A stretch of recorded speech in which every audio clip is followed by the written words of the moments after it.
I'm a Ronald Reagan Republican that believes in peace through strength. The number one obligation from my point of view is to defend the nation. The number one responsibility of the federal government is national security.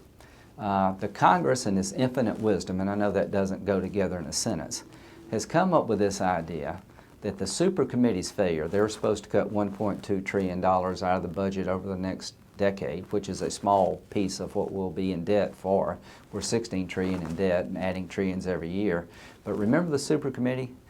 They failed, and the price of failure was called sequestration, a penalty clause that said, if you can't find $1.2 trillion over the next decade, we're going to take $600 billion over the next 10 years out of the Defense Department. Well, what does that mean? We're already cutting the Defense Department by $450 billion.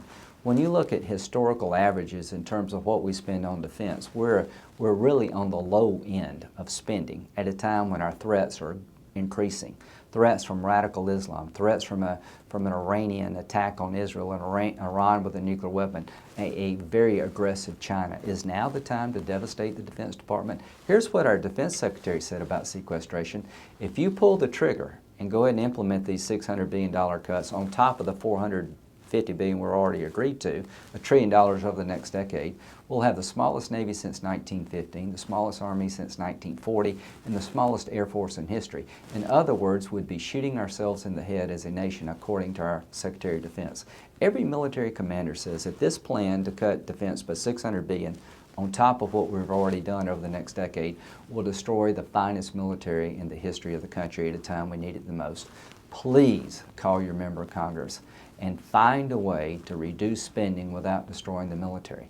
I believe we can reform defense spending, and we have. We've achieved $450 billion in savings, but just arbitrarily to add $600 billion on top of that will do what Secretary Panetta said, be shooting ourselves in the head. If you don't think the world is dangerous, just pick up your paper. There are threats against this country every day. Cyber attacks from China and Russia. A nuclear-armed Iran would change the world as we know it. We need our capability to send our men and women in battle with the best equipment, the technological advantage that will allow them to survive on the battlefield.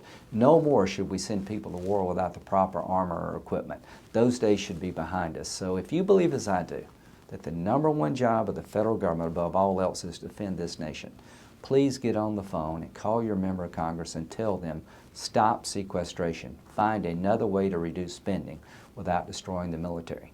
Our men and women who've been fighting this war for the last 10 years, we owe that to them.